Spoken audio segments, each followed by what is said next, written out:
Most people think delivery work is boring. Drive, drop the package, repeat. Easy money.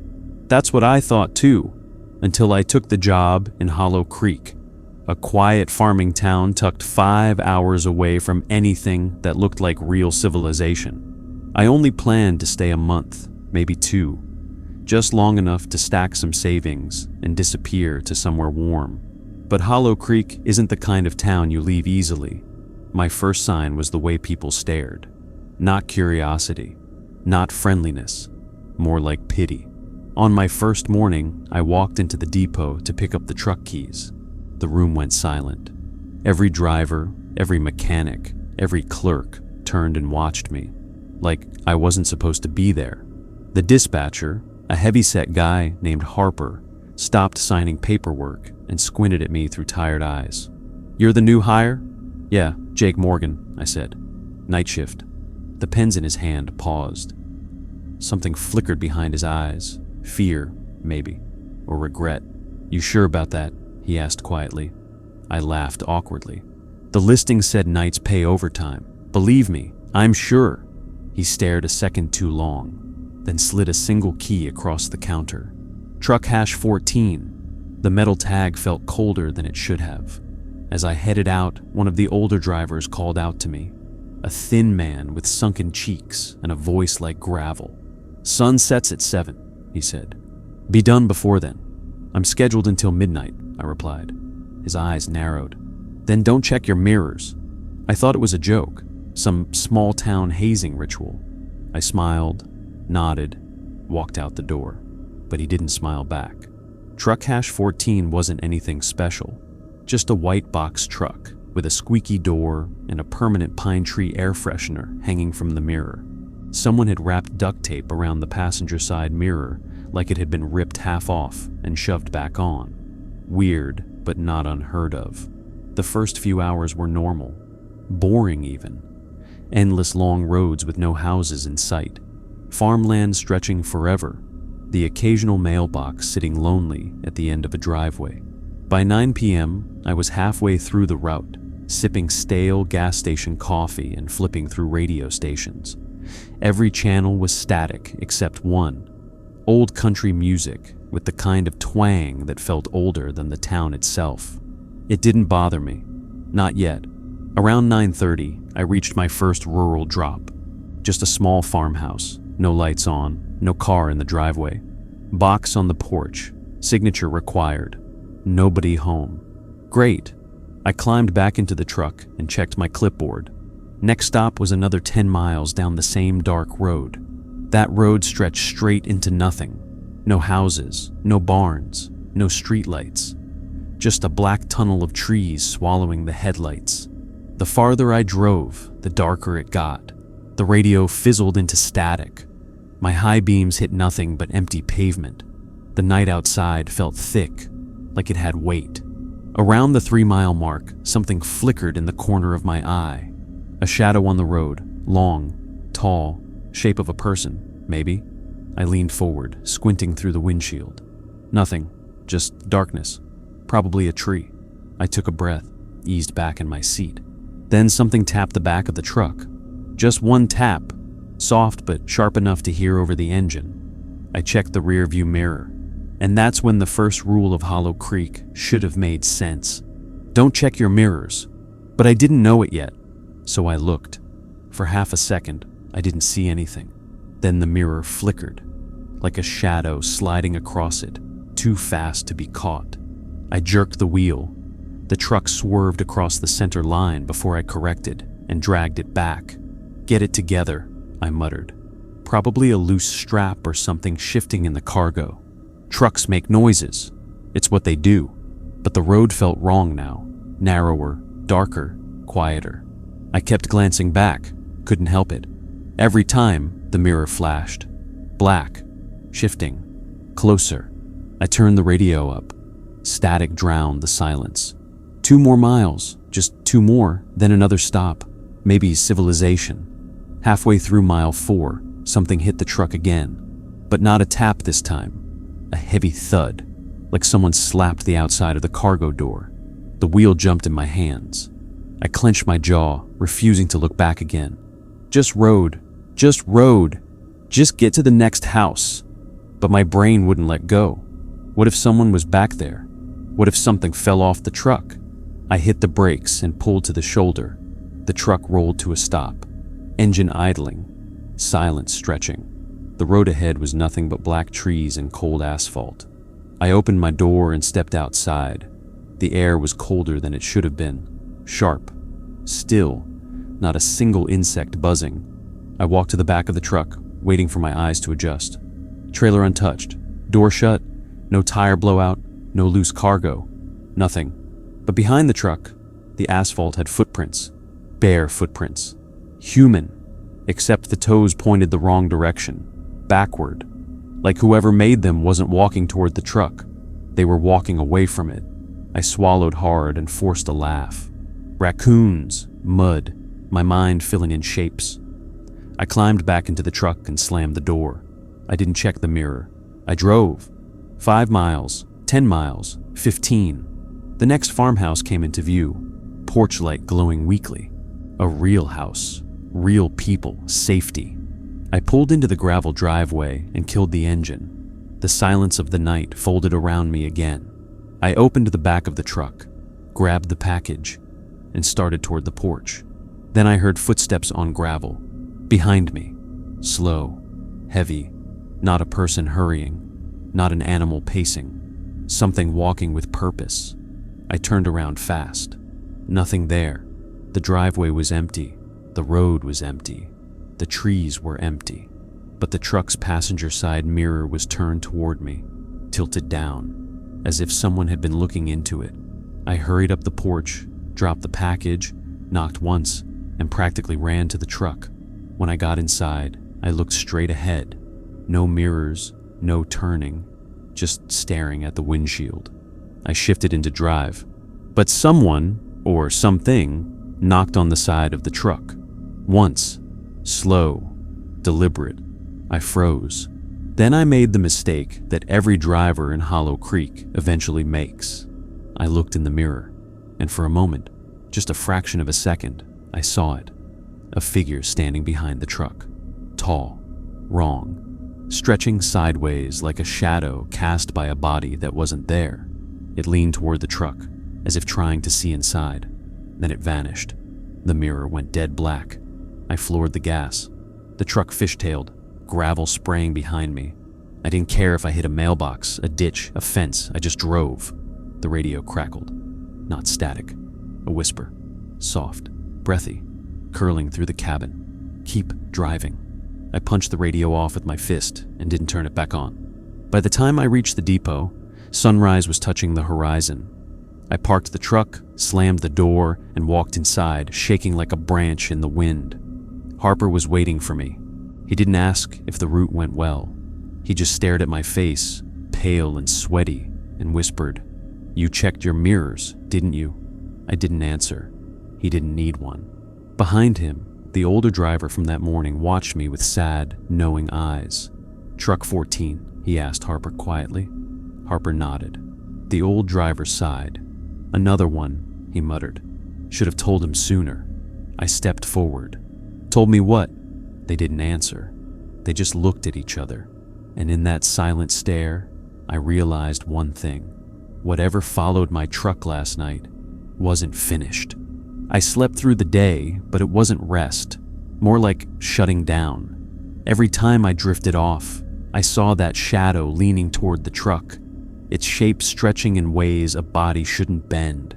When my shift started again that night, Harper didn't hand me a clipboard. He just pointed toward the yard. "Truck 14's already loaded." His voice was flat, tired, like he'd given this speech before.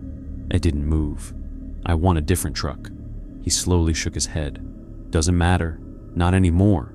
Something in his eyes told me he wasn't being dramatic. I walked outside. The other drivers stood in small groups, watching me. None of them smiled. None of them said good luck. It was like I'd already died, and they were waiting to hear how it happened. Truck 14 sat alone under the floodlight. The duct-taped mirror hung crooked. The cargo door was closed, but dust around it looked disturbed. like something had brushed against it. I climbed inside. The cab smelled like cold metal and pine. Before I closed the door, the old driver from yesterday appeared beside me. He didn't look angry or scared, just disappointed, like I'd failed a test I didn't know I was taking. "Don't check the mirrors tonight," he said softly. "Even if you hear it, even if you think someone needs help, keep your eyes forward and drive." "What is it?" I whispered. He opened his mouth, maybe to answer, maybe to warn me, but nothing came out. He swallowed hard and looked away. "You'll see." That wasn't comforting. The first hour was quiet, too quiet. Not a single other car on the road, not a single light in the houses I passed. It felt like I was the only person awake in the entire county. The radio stayed off. I kept my eyes on the center line and tried, really tried, not to look in the mirrors. But the human brain was built to look. When a dog barks, you turn. When a voice calls your name, you turn. When something is behind you, the instinct is primal. By mile 18, the coffee wasn't helping. My eyelids felt heavy, brain foggy. And then the tapping started. Tiny at first, little clicks against the cargo door, like someone flicking it with a finger. Click, click, click, click. I tightened my grip on the wheel. "Keep driving, eyes forward." The tapping stopped. Then something scraped across the roof. Light at first, then heavier, like long nails dragging metal. I turned the music up, but it didn't help. The scraping crawled across the roof toward the cab. Then, silence. For a moment, I thought maybe I imagined it. Then the roof dipped above me. Something heavy was standing up there. I clenched my jaw. The urge to look in the rearview mirror was overwhelming. Just one glance, just to confirm it wasn't a person. My eyes flicked upward. I didn't mean to look. My body just did it. The mirror showed darkness, just the empty road. Then, for one impossible second, I saw it. A tall, thin shape perched on top of the truck, like a person crouched in a way no bone should allow. Arms too long, head tilted sideways. No features, just a shadow darker than the night around it. The second it realized I was looking, the mirror went black. Not dim, not blurry, black, like someone had smeared ink across the glass. The radio immediately crackled to life. Not music, not static, breathing, slow, wet, right behind me. My heart hammered against my ribs. There was nothing in the cab, no one in the passenger seat. But the sound was close, too close. I slammed my palm against the radio, but the breathing continued, louder now. I stared straight at the road, refusing to look back. A voice whispered through the speaker, almost saw me. I nearly drove off the road. My hands shook so hard I could barely hold the wheel. My foot pressed harder on the gas. I just needed to reach town.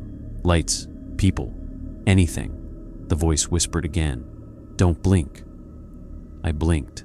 When my eyes opened, the headlights caught something on the road ahead, something standing in the middle of the lane. I hit the brakes and the truck screeched to a stop. Dust swirled across the pavement. The figure stood perfectly still, tall, thin, wrong. My headlight stretched its shadow across the asphalt, longer than a shadow should reach. It didn't glow like a normal silhouette. It swallowed light. Its arms were too long. Its neck bent at an angle that looked agonizing. Its head didn't have a face, just a dark hollow. The radio whispered, "Keep looking." The figure took a step toward the truck. My foot slammed the gas pedal. The truck lurched forward. The creature didn't move. Instead, the road around it seemed to fold, like the dark stretched with it, keeping it just ahead of the headlights. No matter how fast I drove, it stayed the same distance away. 20 feet, 15, 10, and then nothing. Gone. The road was empty again. The radio snapped off. Silence. It should have felt like a relief. It didn't. It felt like the moment before a car crash, when everything is still, and you know something is coming, but you can't brace for it. When I reached the next farmhouse, I forced myself out of the cab. The night air was cold enough to sting. I kept scanning the road, the tree line, the fields. Nothing. But the darkness felt thicker than before, like the shadows were watching or listening. I dropped the package on the porch and knocked. No answer. Just like last night. As I turned back toward the truck, something flashed at the edge of my vision. Not movement. Reflection. The passenger side mirror was angled toward me again. I hadn't moved it. No wind could twist it like that. It was pointed at my face, like something wanted me to look into it. No more mirrors. I climbed back in and drove. But the farther I got from the farmhouse, the stronger the feeling of being followed became. Not by a car, not by an animal, by the dark. It pressed against the truck, heavy and suffocating. On a stretch of road flanked by cornfields, the headlights faded for a second, just flickered. But in that instant, something ran across the road in front of me. Not a deer, not livestock. Tall, faster than any human. It moved like a blur of black cloth snapping in the wind. I slammed the brakes again. The truck skidded sideways and came to a full stop, inches from a ditch. Breathing hard, I forced myself to stare straight out the windshield. And then I made my worst mistake of the night. I blinked. In the half-second of darkness between open and closed eyes, something touched the driver's side door. Light taps, like knuckles. 1, 2, 3. I gripped the wheel so hard my knuckles went white. Tap, tap, tap. I couldn't breathe. Then the taps moved to the window, slow and deliberate, like fingertips. I stared ahead, eyes shaking, muscles frozen. I didn't dare look. The tapping stopped. A new sound started, right against the glass next to my ear. Breathing, slow, deep, hungry, and then the whisper. Look at me. No, no, no, no. I floored the gas. The truck roared forward, gravel sprayed. The shadow hit the side of the truck with a heavy thud and slid. But I didn't turn, didn't blink, didn't breathe until I hit asphalt again. Only when the depot's lights appeared in the distance did I finally exhale. I parked the truck crooked and practically fell out of the cab. Harper rushed out, face pale. You heard it, didn't you? I nodded. It saw you, he whispered. That's worse. I grabbed his shirt, panicked. What is it, some sick joke? Some town story to scare new drivers? His eyes filled with something I didn't expect. Regret. You shouldn't have taken the night routes, he said. Nobody should. But why? What the hell is out there? He swallowed. Nothing from this town, he said softly, and nothing that belongs to it. I backed away, shaking. The old driver stepped forward, the one who warned me not to check the mirrors. His voice was low, flat. The shadow follows the trucks, always at night, always without headlights behind you. And if you see it, if you really see it, he leaned close, voice barely a whisper. It follows you home. My blood ran cold. I stared at him, waiting for the punchline. Some cruel smile, some joke. None came. Outside, wind dragged across the gravel. Something thumped against the side of the building. Not an animal, not debris. A handprint smeared across the service door. Long, black, oily. Harper saw it and went pale. Get home, he whispered. Lock your doors. Don't look outside. And whatever you do, he looked right at me, voice trembling. Don't check the mirrors. I didn't go straight home like Harper said. I should have. God, I should have. But my hands were still shaking too much to drive, and I wasn't ready to sit alone in a dark house with a mind full of shadows. So I slipped into the break room, hoping for answers, or at least company. The building felt wrong in the nighttime. Fluorescent lights hummed overhead, flickering in a way that made every shadow look like it was breathing. A coffee pot burbled on the counter, untouched. Nobody talked. Nobody laughed. Nobody even made eye contact. Something heavy hung in the room with us. Fear, thick as humidity, pressing into our lungs. After a few minutes, the old driver, his name was Gage, I'd learned, pulled out a chair across from me. His shoulders were too tight, his eyes too tired. You saw it twice, he said. Once in the mirror, once on the road. I nodded. Then it knows you now. My voice came out small. What does that mean? It'll try to get closer. His voice was matter of fact, not dramatic. That made it worse. "That's how it works." He leaned forward, lowering his voice. "You heard the story about the driver who vanished last winter?" I had. Everyone in town had. Rumor was he fell asleep, wrecked, wandered off drunk. The company never commented. Police never found a body. I swallowed. "You're saying that wasn't an accident?" Gage scratched his jaw, eyes distant. "His name was Carter. He trained me when I started. Good guy, family man, never missed a shift." He reached into his jacket pocket and placed something on the table. A cracked photo ID card. The edges were burned. My chest tightened. "What happened?" Gage stared at the badge for a long time before answering. He saw it too. He paused, but he didn't look away. The story spilled out slowly, like something pulled from a wound. Carter had been out on a night route, same as me. He complained on the radio about someone following him on foot.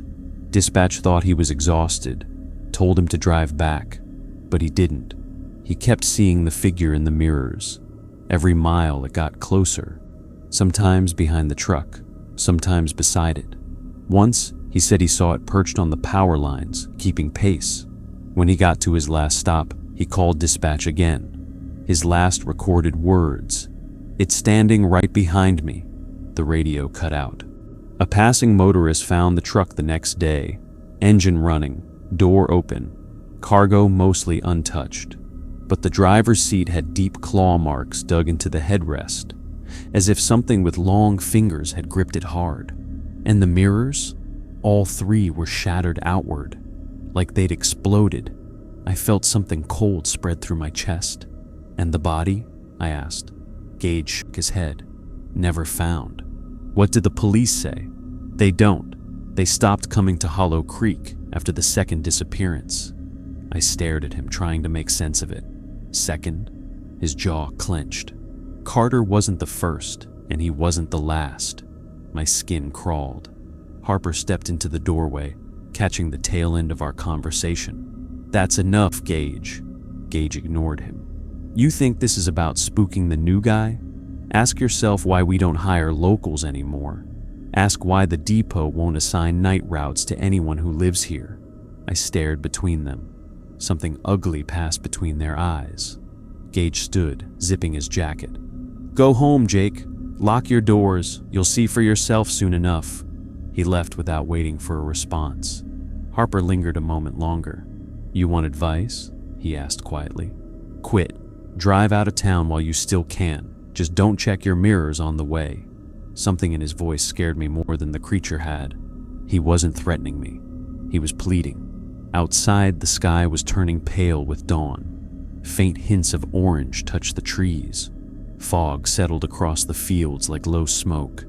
I forced myself into the truck and started the engine. "Don't check the mirrors. Don't check the mirrors." But the human brain is a traitor. At the first stop sign, I almost turned my head. At the second, I did. Just a flick, a reflex. The mirror showed the empty road behind me. Except, there was a smudge near the bottom edge, like a fingerprint smeared in soot. I leaned closer. 4 long streaks, one shorter one. Fingers. And they were pointed upward, as if something had been hanging off the back of the truck, watching me drive.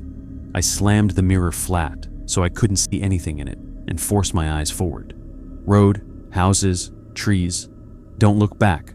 I hit the highway and sped out of town. My house was a small rental on the edge of a cornfield. During the day, it looked quaint. White paint, front porch, a little garden the landlord pretended to maintain. At night, it was a box full of windows staring into darkness. I locked every door, every window, every latch. I shut the curtains tight enough to block moonlight, even shoved towels under the door gap. Then I shoved a chair under the front doorknob. My heart wouldn't slow down. The air felt wrong. The house felt too quiet. Every shadow looked like it was leaning. I crawled into bed fully clothed. Shotgun next to me. Not because I believed a gun could stop whatever was out there, but because holding it made my shaking hands stop. Eventually, exhaustion pulled me under, but sleep didn't last long. Tap. I sat upright. Tap, tap. Something knocked. Not at the door, at the bedroom window. Slow, polite, like someone asking to be let in. I held my breath. Tap. Then a second knock, at a different window, across the room. Tap, tap, tap. Then a third, on the kitchen glass. Like something walking around the house, knocking as it went. Asking, testing. I didn't move, didn't breathe, didn't blink. Minutes stretched like hours. Then the knock stopped. Silence. For a moment, I let myself believe it was over. Then the whisper came through the house. Not outside, inside. Slow, soft, right behind my ear. Don't look. I turned anyway. Nothing there. Nothing but darkness. But I didn't sleep again. Not until daylight crawled through the blinds and the world felt normal again. The next morning, I called the depot and lied. Sick, can't make the shift. Harper didn't argue. He just said one thing. Don't leave your house after dark. He hung up. I walked through every room, checking for signs of a break-in. Everything was normal, except the mirrors. I found the bathroom mirror tilted downward. I didn't remember doing that. The hallway mirror had a faint smear across it, greasy and long, like something brushed its hand there. And the big living room mirror? Cracked. Not shattered, just one clean line across the glass, splitting my reflection in half. I stared at it, pulse hammering. When the crack spread, just a hair, just a whisper of movement, I stumbled back and tore the mirror off the wall. The moment it fell, the house went still again. I stood there shaking, shards of glass at my feet. That's when I knew two things. The stories were real. The shadow hadn't left. It was waiting for me to drive again, waiting for me to look. That afternoon, I walked into town looking for answers. Real ones, not whispered warnings. The diner was the only place open. A small laminated menu place with a faded sign that just said, Eats. The waitress, a woman in her 50s with tired eyes, froze when she saw me. You're the driver, she said softly. The new one. I nodded. She set the coffee pot down with a trembling hand. How many routes have you done? 2. Her face fell. Then it's already too late. I leaned forward. What is it? What's following me? She didn't answer. Not directly. Instead, she nodded toward a bulletin board covered in faded newspaper clippings. Missing persons. 6 of them. All drivers. All disappeared on their 3rd or 4th night route. All trucks found abandoned on the road with engines still running. Their mirrors? Every one destroyed. The waitress lowered her voice. People talk about ghosts and demons, but it's not that. It's older. It came from the roads. Before there were tires, before there were engines. It follows movement, follows wheels. My mouth went dry. It only needs you to do one thing, she whispered. Look at it, just once, really look. My skin crawled. What happens then? She swallowed hard. You don't come home. When I stepped back outside, the sky was already sliding into orange and purple. One night was coming. My phone buzzed. A text from an unknown number. Drive tonight, we're waiting. I dropped the phone and stumbled back from the curb. The reflection in the restaurant window caught my eye. My reflection. But something else stood behind me. Tall, thin, no face, blink gone. The glass only showed me, but my heartbeat was thundering so loud I could barely hear the cars. I ran all the way home. I didn't drive that night. I didn't turn on the lights. I just sat in the corner of the living room, shotgun in hand, waiting for dawn, waiting for knocking, waiting for breathing, waiting for the shadow to try again. Because if the legends were right, it wouldn't stop. Not until I looked. I didn't go back to work for 2 days. I turned off my phone, pulled my truck into the garage, covered every mirror in the house with towels and duct tape, even the microwave door, even the black screen of the TV. Anything reflective had to go. The shadow couldn't reach me if I didn't see it. That was the idea anyway. But the second night home, something changed. It stopped tapping on the windows. It stopped walking across the porch. It stopped trying to get inside. Silence settled around the house, thick and waiting. Silence was worse. Silence meant it was learning. By the 3rd night, I broke. Fear turns into stupidity when it sits too long in the brain. I packed a duffel bag, threw it in my personal car, and made up my mind. I was leaving Hollow Creek before the sun was down. Didn't matter where, anywhere was better than here. I grabbed my keys, stepped outside, then froze. Someone had carved something into the hood of my car. 3 long lines, deep, precise, like claws or fingers, not random, not rushed, deliberate. Underneath, scratched into the paint, one word, don't. A cold wave washed through me. I looked toward the tree line, expecting something to step out, expecting a figure to be waiting. Nothing. Just the wind moving through the corn. I backed into the house and slammed the door. I wanted to call the police, tell them someone was stalking me, but who would I say it was? "Excuse me, officer. A shadow keeps following my truck and knocking on my windows." Yeah, that would go well. No cops, no help, no escape. Just me and whatever waited outside. By morning, exhaustion dragged me down. I tried to eat, tried to sleep, tried to keep my mind from unraveling. Around noon, someone knocked on my front door. Not the tapping from before. A real knock, 3 sharp raps. I approached slowly, shotgun in hand. My voice came out shaky. "Who is it?" A rough voice answered. "Harper." I opened the door an inch, enough to see him on the porch. His face looked older. His eyes were red. He carried a folded map in one hand, a thermos in the other. "Mind if I come in?" he asked. I opened the door fully. Harper stepped inside and sat at the kitchen table without waiting to be invited. He looked like a man who'd lived with fear so long it felt normal. "You haven't answered your phone," he said quietly. "It's turned off." He nodded. "Figured. You've been seeing it, haven't you?" I didn't answer. He sighed, rubbed his jaw, and spoke without looking at me. Every driver thinks the first sight is the worst. The tapping, the whispering, the knocking. He shook his head. "No, that's just curiosity. That's the shadow seeing if you're weak, seeing if you'll give it what it wants." I swallowed. "What does it want?" Harper finally met my eyes. "Your attention." I stared at him. "That's it? That's everything," he said. "If you acknowledge it too much, if you look at it, speak to it, think about it, it gets stronger. If you ignore it, it gets frustrated. And when it gets frustrated," he trailed off. I leaned forward. "What happens?" He took a slow breath. "It changes the rules." Something cold crawled down my spine. "So what do I do?" I asked. He pushed the folded map across the table. "You drive tonight." My stomach flipped. "Are you insane?" "You drive," he repeated. "Same route, same truck, same roads." "Why?" His voice dropped to a whisper. "Because it's waiting, and the longer you hide, the bolder it gets. If you stay home another night, it won't knock on the windows." He stared at me with dark, hollow eyes. "It'll come inside." The room felt smaller, the air heavier. I could feel it. Something watching, listening, waiting for my decision. Harper stood and walked to the door. "If you're smart, you'll quit after tonight and leave town before sunrise. But you won't outrun it on the ground. You'll need to cross county lines in daylight. Otherwise," he didn't finish.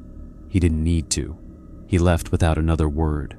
I stood alone in my silent house, staring at the map he'd left behind. Drive tonight, or die inside the house. Choices had never felt so thin. Night fell cruelly fast. I drove to the depot before full dark, trying to tell myself I wasn't terrified. Truck 14 waited in the yard, already loaded. Gage stood beside it. He didn't look up as I approached. He just handed me a roll of duct tape and a pair of pliers. "Cover the mirrors," he said. His voice was hollow, dead. "Both sides, rear view too. Won't that be dangerous?" He shrugged. "More dangerous than dying?" I taped the rear view first, then the driver's side, then the passenger side. Thick layers of tape, enough to make sure no reflection leaked through. Driving blind. Miles of dark roads with no mirrors and no radio. Smart plan. I climbed into the truck, started the engine, and pulled out. Gage watched from the yard until I disappeared down the road. The first stretch was quiet. Too quiet. No cars, no lights, no movement. Just the road and the darkness. I kept my eyes straight ahead, knuckles white on the wheel, breathing slow and shallow. The dark pressed against the truck like something alive. 10 miles in, something hit the back of the truck. Hard. The whole vehicle jerked. Cargo shifted. Tires skidded. I didn't stop. I didn't slow down. Another hit. Louder. The metal groaned. Then a third, so violent I felt it in my teeth. The truck pitched forward and slammed back. My breath caught in my throat. Something was riding on the bumper. Don't brake. Don't swerve. Don't acknowledge. But I could hear it now, scraping across the back door, claws on metal, pulling itself upward. Slow, deliberate, climbing. The scraping reached the roof. A heavy thud landed overhead. The ceiling dented. My heart pounded so hard it hurt. Then footsteps, slow, dragging footsteps, walked across the roof. 1 step, 2, 3. They stopped above the driver's seat, right above my head. A soft tap sounded against the windshield. Not from the outside, from the inside, like something leaned forward and tapped the glass with a single fingernail. Tap, tap, tap. I stared ahead, refusing to look. My breathing was loud in the silence, too loud, like something was listening to every breath. The tapping stopped. Silence again. Then, from right behind my ear, a whisper. Look at me. I clenched my jaw so hard I tasted blood. The whisper came again, louder this time. Look at me. I stayed silent. The whisper changed. It wasn't a voice anymore. It was my voice. Stop the truck. I shook my head violently. The truck suddenly jerked, as if someone grabbed the wheel and pulled. I screamed and fought to keep it straight, muscles burning, sweat running cold down my back. The road narrowed between trees. Branches scraped the sides of the truck. The engine roared. Then I heard breathing. Not behind me, not above me, in the passenger seat. Slow, heavy breaths, like a sleeping animal. I didn't turn, didn't blink, didn't speak. A low voice drifted from the seat, soft, almost amused. You taped the mirrors. I gripped the wheel so hard my fingers went numb. It won't help. I kept my eyes forward. The voice leaned closer. Warm air brushed my neck. You should never have seen me. My vision blurred with terror. Tears stung my eyes. I couldn't breathe, couldn't think. Then headlights appeared ahead, the faint glow of a farmhouse. A porch light, a human light. The shadow slipped backwards, away from the passenger seat, away from my neck, away from the cabin, as if the light hurted. The air in the truck eased. My lungs worked again. My vision cleared. The headlights brightened the road, and suddenly the whisper was gone. Silence returned. For now. I stopped at the farmhouse long enough to drop the package on the porch. My legs shook as I walked, but nothing waited outside. No footsteps, no tapping, no voice, just quiet. But when I got back into the truck, my heart froze. The duct tape on the rearview mirror was peeled back, just the corner of it, enough to see a sliver of reflection, enough for a shadow to look back. I slapped both hands over it and pressed the tape back down. Now I knew. It didn't just follow trucks. It understood trucks, doors, mirrors, cargo, routes.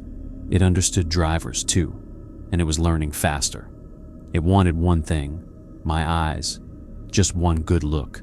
The rest of the route passed in a blur of fear and darkness. By the time the depot came back into view, dawn was breaking. Gage smoked a cigarette outside, waiting. The second I parked, he ran up and ripped the keys from the ignition. You didn't look, he said. Did you? I shook my head, exhausted, trembling. Gage nodded once. Then you bought yourself another day. That should have been comforting. But then something slammed into the side of the truck, so hard it rocked on its wheels.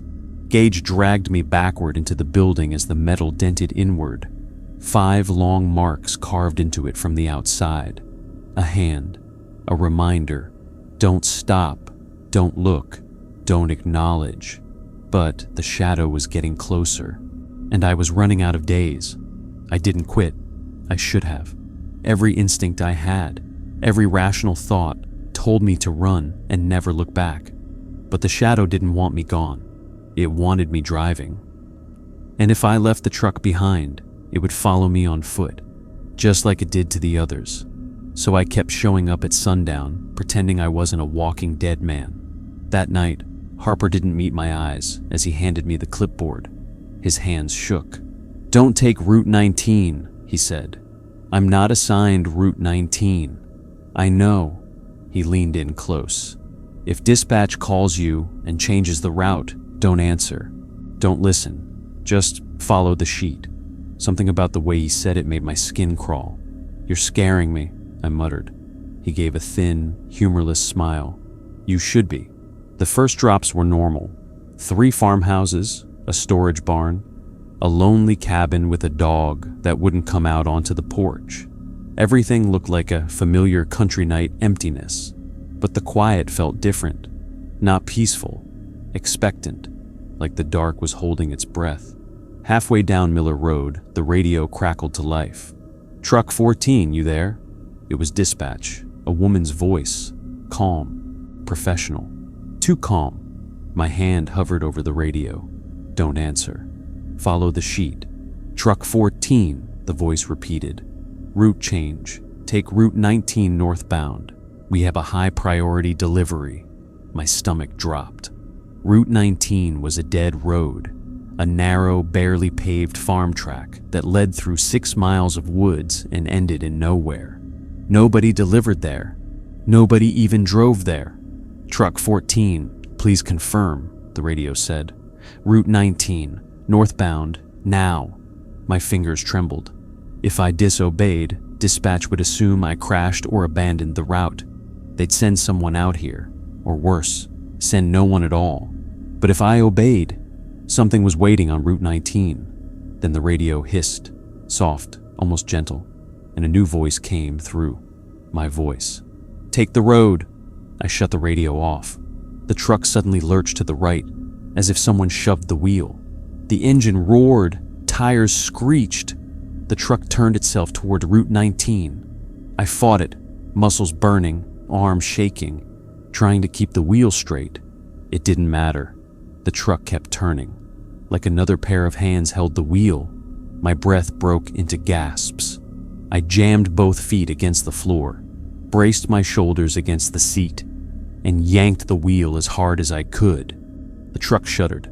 The engine screamed. And finally, the wheel jerked free. The truck straightened again.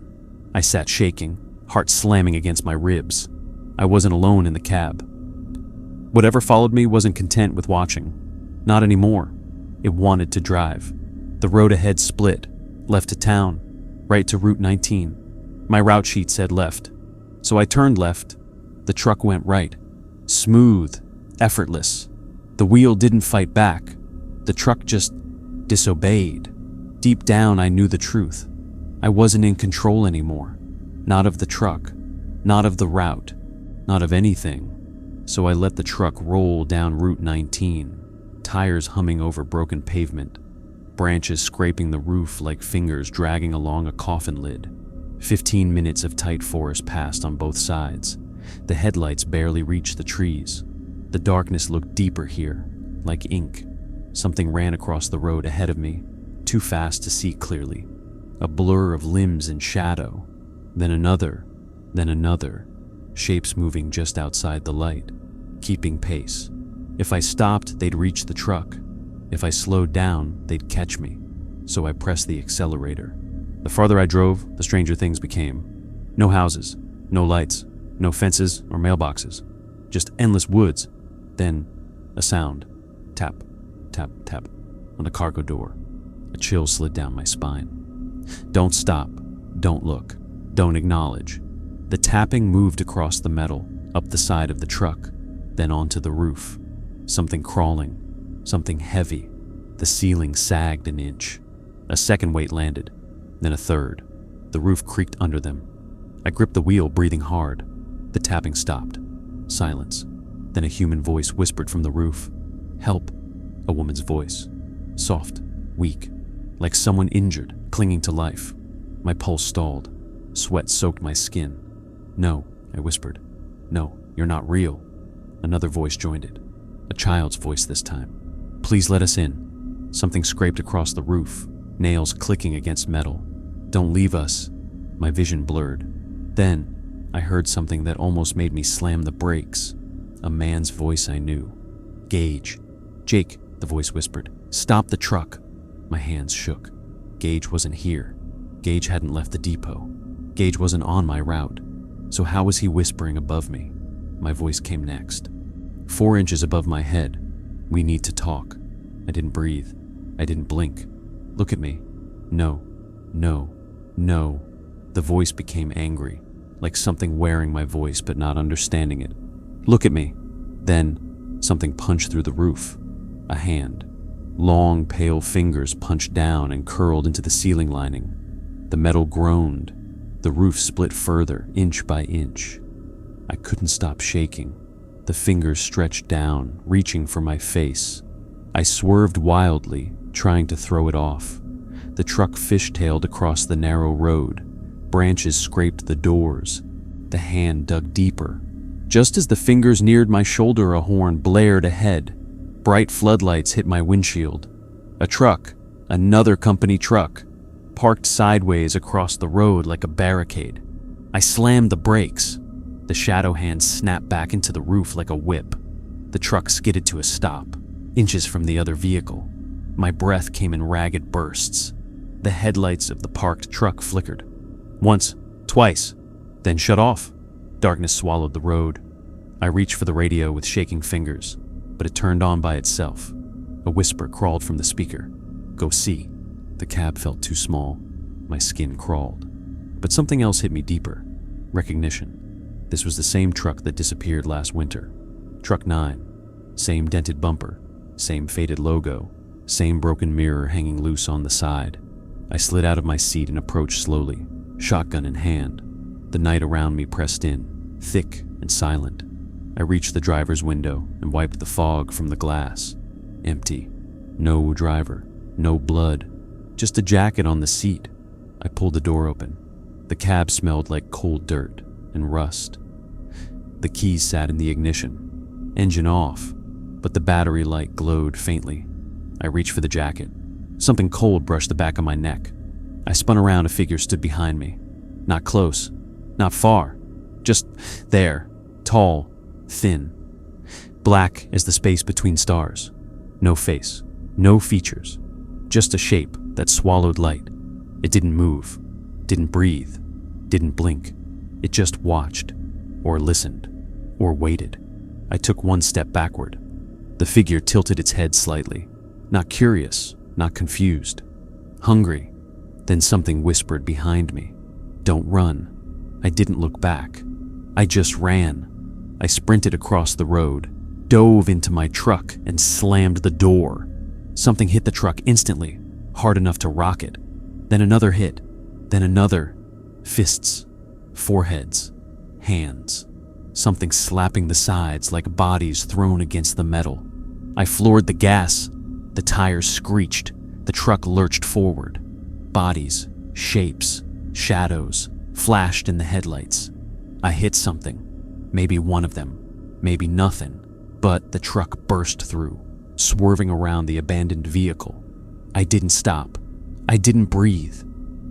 I drove until the road straightened and the trees fell away. When the town lights finally came into view, I sobbed without meaning to. At the depot, Harper and Gage were waiting outside. Gage stared at the dents on the truck, the scratches, the torn roofliner. His voice shook. "You went down Route 19. I nodded. He paled. "It made you go." Harper helped me out of the cab. His hands shook. "You saw it, out in the open." I nodded again. Harper's voice cracked. "Then it won't stay on the roads anymore." "What does that mean?" I whispered. Gage looked at me with hollow eyes. "It means the shadow doesn't need the truck to reach you now." The night around us felt different, heavier, crowded. Something waited beyond the depot lights. Something that had followed me back, and it wasn't done. Not until I looked. I didn't go home after Route 19. Harper wouldn't let me. He grabbed my jacket before I could get into my car and shook his head. "If you go back to your house tonight, you won't walk out of it." He wasn't being dramatic. He was being honest. So I spent the night in the depot's break room, curled up on a cot that smelled like dust and stale cigarettes. I taped the small window. I set the shotgun beside me. I kept every light on. It didn't help. I didn't sleep. Somewhere between 1 and 2 in the morning, the vending machine cans rattled like someone was shaking it. The water cooler gurgled even though nobody touched it. The floor creaked in the hallway as if someone paced back and forth. I didn't open the door, just listened. Trucks settled and popped in the lot. Wind moved through the loose siding. The fluorescent lights hummed above me, and under it all, something breathed. Slow, heavy, patient, right outside the break room door. I tried to pretend I didn't hear it, and eventually, the breathing stopped. But the silence that followed was worse. By sunrise, my nerves were shot. I walked outside, staying close to Harper and Gage. The trucks sat in the yard like metal graves, silent, cold, lifeless. Truck 9 was gone. Not moved, not towed, just gone. No tire tracks, no oil leaks, no noise. Just an empty space where it should have been. Gage swallowed hard. "It's moving them." "That's impossible," I whispered. "A truck can't just disappear." He didn't answer. He didn't have to. The shadow didn't follow rules. Not anymore. Harper drove me to his house, an old farmhouse outside town.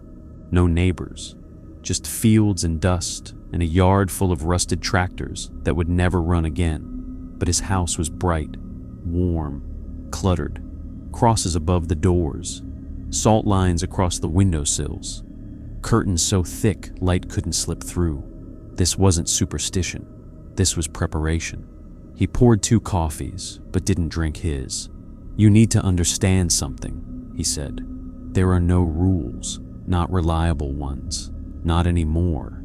"You mean all that? Don't look, don't listen, don't talk. They help, but the shadow changes, learns, figures out what works."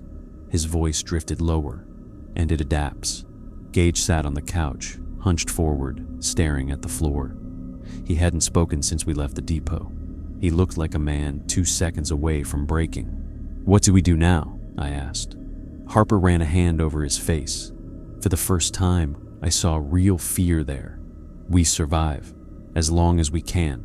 We spent most of the afternoon trying to figure out where the shadow was, whether it was stuck in the woods, or still out on Route 19, or hiding in town. We got our answer just after 6. I was in Harper's kitchen, peeling the duct tape off his microwave door to recover it. It had started to peel when his phone rang. Unknown number, local area code. "Yeah." He stared at it, lips pressed tight. "Don't answer," I whispered. He nodded, let it ring out. Then my phone rang. Same number. I didn't touch it.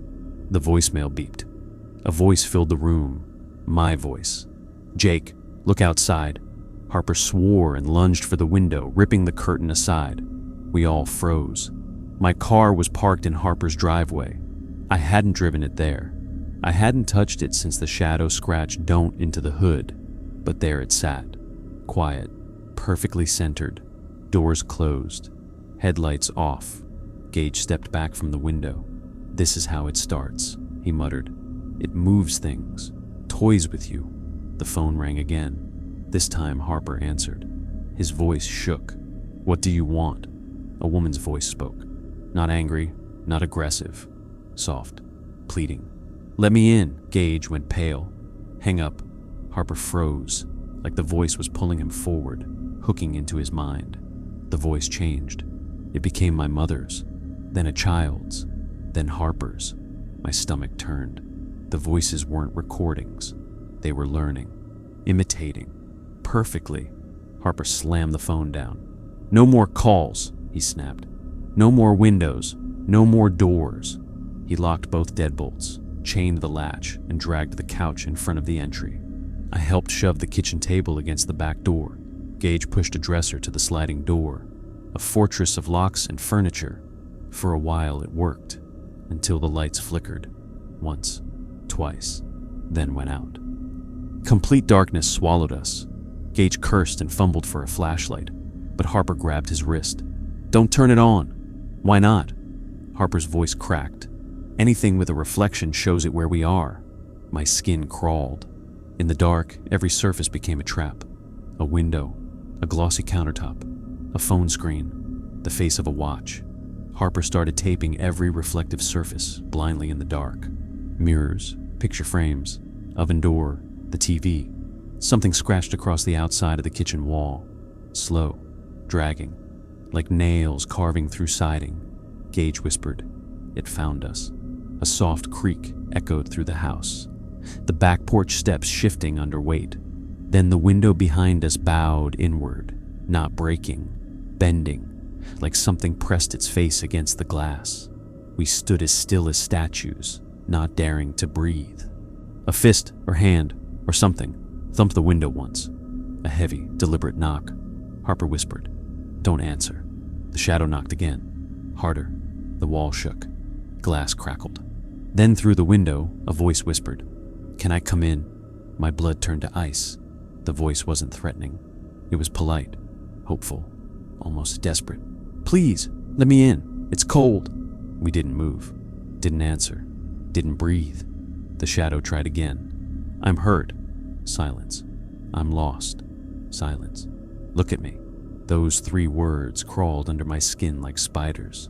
I squeezed my eyes shut. "Don't look. Don't listen. Don't acknowledge." A minute passed. Then 2. Then the window relaxed. Glass unbowing. Frame settling back into place. Footsteps moved across the porch. Slow. Heavy. Walking away. Then the sound of my car unlocking. Doors opening. Then closing. Engine revving. Headlights flashing against the house. My car pulled itself down the driveway and disappeared into the night. No driver. No lights inside. Just the sound of the engine fading into darkness. Gage whispered, "We're screwed." I thought so too. But the real horror wasn't outside. It was behind us. A soft voice whispered inside the house, "You should have let me in." We turned as one. Something stood in the hallway. Tall, thin, blacker than the dark around it. Its arms hung low, almost reaching the floor. Its head tilted sharply, like it was seeing us without using eyes. The rules were gone. The locks, the silence, the dark. None of it mattered. The shadow had learned how to enter without permission. Harper raised his shotgun and fired. The blast lit the room white, and for a fraction of a second, I saw it clearly. A silhouette of emptiness.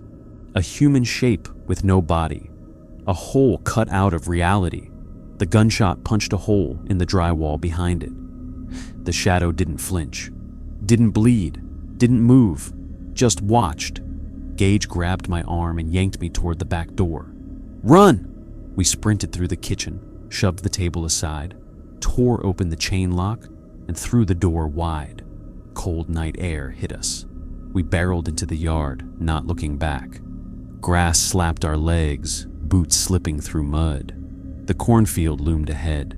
We didn't stop, didn't breathe, didn't speak, just ran. Behind us, the shadow didn't chase. It didn't have to. It was already everywhere. When we reached the far fence line, Gage collapsed to his knees, gasping. Harper leaned against a tree, shotgun trembling in his hands. "We can't hide in houses," he choked. "We can't hide anywhere. It followed us without moving." I stared into the black ocean of corn. The silence wasn't empty anymore. The shadow wasn't just following trucks. It was following us. And the night was just beginning. We didn't know where we were running. We just knew we had to get off Harper's property. Gage's breaths came in ragged bursts. Harper stumbled through the grass behind us, clutching his shotgun like it was the only thing keeping him upright. The cornfield swallowed us whole. Tall stalks rustled around us, smelling like earth and damp leaves. No light, no moon, no road, just darkness and footsteps, not ours. Slow, heavy, matching our pace. We didn't stop, didn't look back, didn't breathe. But the footsteps stayed close, never hurrying, never falling behind. Like something didn't need to run, something that already knew where we were going. "You can't outrun it," Harper gasped. "It'll follow us until dawn." I grabbed his arm. So we run until dawn. He shook his head. It gets stronger at night. By morning, we'll be too tired to stand. I didn't want to believe him. But Gage collapsed to his knees, wheezing. We can't do this. We need a car, a truck, anything with an engine. A truck. The one thing the shadow always followed. The one thing it couldn't ignore. Where's the nearest road? I asked. Harper pointed through the rows of corn. A half-mile that way. We dragged Gage to his feet and pushed forward, moving faster now, driven by desperation instead of logic. The stalks tore at our arms. The ground sloped downward. The corn thinned. Then the field opened. A narrow 2-lane road ran in front of us, cracked and empty, leading into the trees. Silent, dark, endless. And parked at the shoulder, waiting for us as if someone placed it there. A delivery truck. Not ours. No markings. Just a clean white box truck with the engine running and headlights cutting through the dark like knives. Gage stepped back. No, hell no. That's not ours. That's a trap. He was right, and it didn't matter. Because a moment later, we heard something in the field behind us. Something pushing through the corn, bending stalks, getting closer. Slow, steady, patient. We had two choices. Walk back toward the thing in the corn, or take the truck.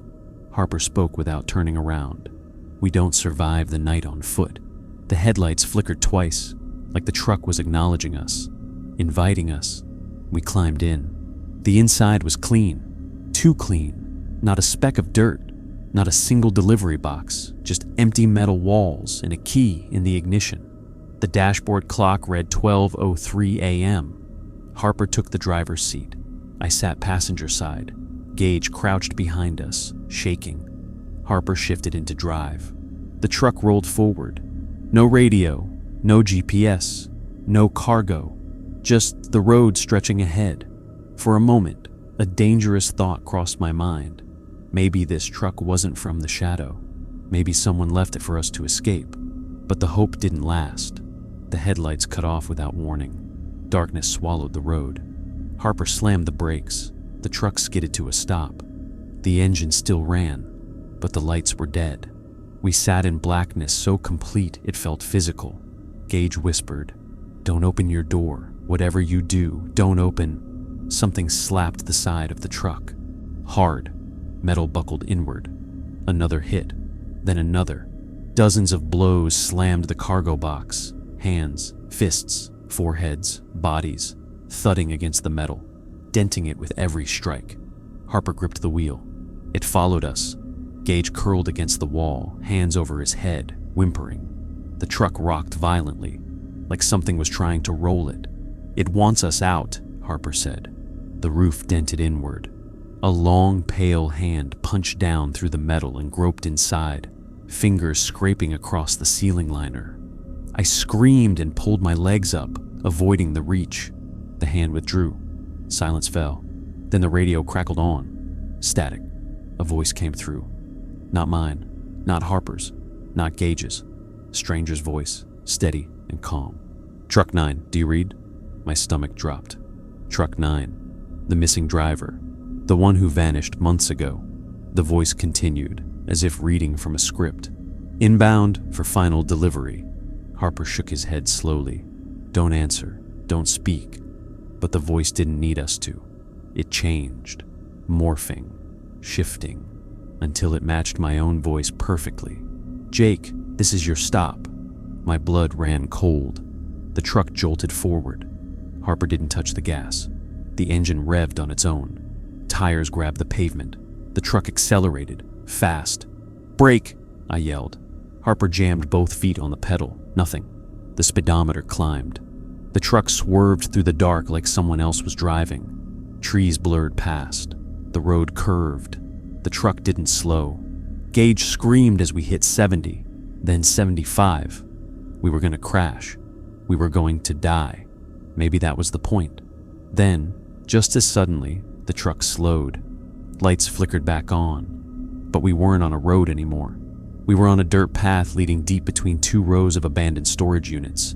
Rows of metal doors, padlocks hanging open. No lights, no houses, No signs, just rust and dust and silence.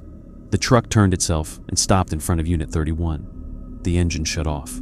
The doors unlocked. Harper whispered, "Don't get out." But the rear doors of the truck swung wide open on their own, slow, smooth, inviting. Something stood in the darkness inside the unit, tall, still, waiting. Gage snapped. He lunged for the door, ready to run. The second his feet hit the ground, something pulled him backward into Unit 31 with impossible strength. He didn't even scream. He vanished into darkness. Then we heard pounding, panicked, desperate, frantic. Gage slamming his fists against the metal from inside. Harper reached for the handle. "No!" I grabbed him. "He's already gone!" The pounding stopped. Silence. Then the padlock snapped shut, all by itself. Harper wasn't a crying kind of man, but he had tears in his eyes. "We're next," he whispered. "We're next." The truck engine coughed, then started again. The doors slammed shut, and without touching the wheel, we began to drive. Not fast, slow, calm, almost gentle, like the shadow didn't need to hurry anymore. We passed another row of units, then another, then an open field, then woods. The radio clicked on again. My voice came through, soft, sincere. "You should have just looked." Harper punched the dashboard. "Shut up, shut up." But the voice continued. "You didn't have to run. You didn't have to fight. You just had to see me." The engine hummed. The truck drove itself deeper into the trees. Branches scraped the metal. The road narrowed to dirt, then to gravel, then to nothing. We weren't on a path anymore. We were just moving into woods. Lights flickered, died. Total darkness. The truck rolled to a stop. Silence. I couldn't hear birds, or wind, or insects. Just breathing. Not Harper's, not mine. From outside, all around us. The cabin felt like a coffin. Harper whispered, "If we stay inside, we die. If we get out, we die faster." The shadow made the decision for us. The truck door on my side opened. Slow, smooth, inviting. Just like Unit 31, the darkness outside wasn't empty. It had shape and depth. Something tall leaned close, inches from the open door, waiting for me to step out. I didn't move. "Can't move. Won't move." Harper raised the shotgun, hand shaking. The shadow leaned closer, closer, close enough I felt its breath. Not warm, not cold, just wrong, against my neck. A whisper slid into my ear. "Look at me." My eyes burned. Tears gathered. Pressure filled my head, like invisible hands were forcing my face toward it. My vision blurred, and just as my eyes started to turn, a horn blared. Headlights flooded the truck and forest in white. A second delivery truck burst through the trees, engine screaming, tires throwing dirt. It skidded sideways and slammed into the shadow. The shadow didn't fall, but it recoiled, like light itself burned it. Harper and I scrambled out the passenger door and ran toward the second truck. A woman drove it, a driver I'd never seen. Eyes wide, face pale. "Get in," she screamed. Now, we dove in. She floored the gas. As we tore down the forest path, I looked back. The shadow stood in the road, motionless, watching the truck drive away. Not chasing, just watching. Like it wasn't done. Like it would wait. Like it knew the final delivery wasn't finished. And we weren't getting out of this alive. The woman drove like she knew the road by heart. Sharp turns, blind curves, potholes that would have flipped the truck if she didn't avoid them. Trees whipped past in streaks of black and gray. Harper stared out the back window the whole way, shotgun across his knees, waiting for the shadow to appear in the headlights. But it never chased. It didn't need to. Some monsters don't run. They wait. We reached a gas station on the edge of town, one of those old concrete block buildings with a soda machine out front and a flickering sign that had lost half its letters. The woman parked and killed the engine. Her hands trembled on the wheel. "Get inside," she said. "Lock the door. Don't touch the windows." She led us to the store. The clerk inside didn't ask questions, just pointed to the back and handed us a ring of keys like he'd been expecting us. We locked ourselves in a storage room filled with dusty shelves and expired snacks. The woman sat on a crate and finally looked at us. "Name's Riley," she said. "I drove for the company 3 years ago." Harper stared. "They told us you quit," she laughed. A broken, tired sound. "Yeah, that's what they say when you survive." Survive. The word sounded impossible. Riley brushed back her hair. Her hands shook. "The shadow doesn't care about the company. The trucks aren't bait. They're boundaries." I frowned. "Boundaries?" She nodded. "It can't move far without a vehicle. Roads trap it. Engines trap it. But if a driver gives it too much of their attention, too much fear," her voice cracked, "it learns how to reach them without the truck." My stomach turned cold.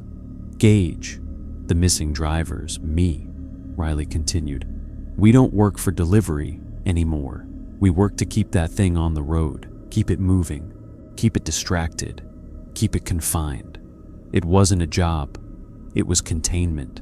A living prison on wheels. And if we quit," I asked. Riley looked at me with something close to pity. "It follows us home." Harper leaned forward, voice barely above a whisper. "Why save us tonight?"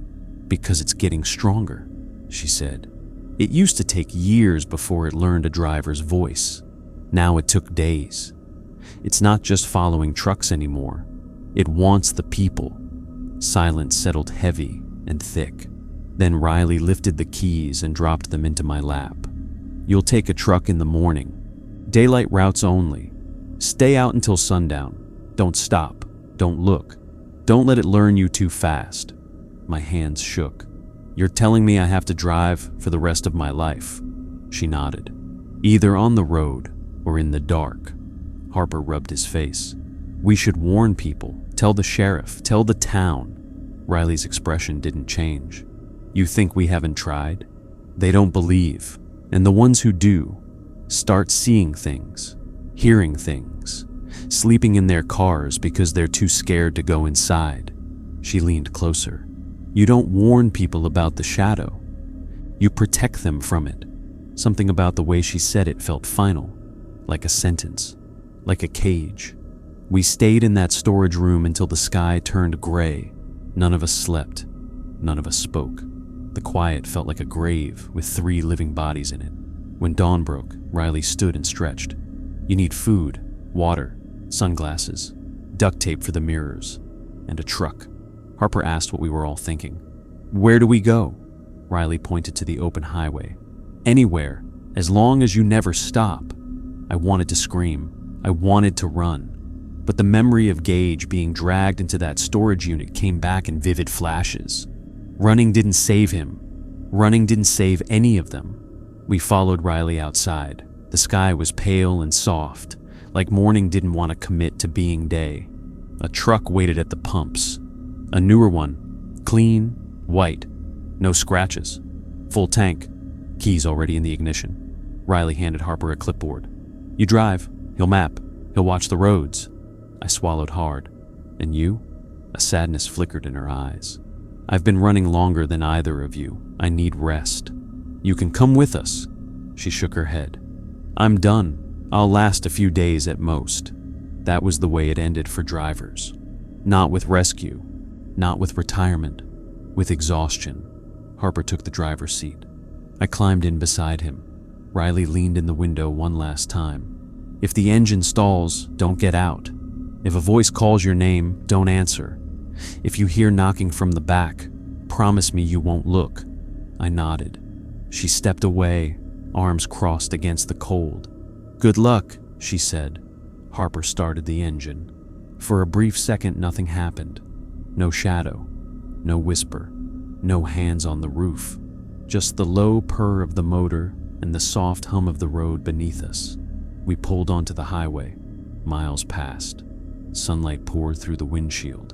For the first time in days, I believed we might actually live. Maybe the shadow was gone. Maybe sunlight chased it back. Maybe day was our sanctuary. Harper glanced at me, forcing a weak smile. "We just keep driving." I nodded. "We just keep driving." The clock on the dashboard read 8:17 a.m. Safe. Alive. Human. Then the radio crackled. Soft. Faint. My heart froze. A whisper slid through the speakers. "I'll see you tonight." Harper turned pale. I reached for the dial. The radio shut itself off. The engine growled. The speedometer began to climb, even though Harper wasn't touching the pedal. Beside the road, a new delivery driver in our company uniform stood with a clipboard in his hand, watching our truck pass. He looked confused. Young, fresh, clueless, just like I had been. He raised a hand to flag us down. Harper didn't stop. We couldn't stop. We would never stop again. The shadow followed in our mirror.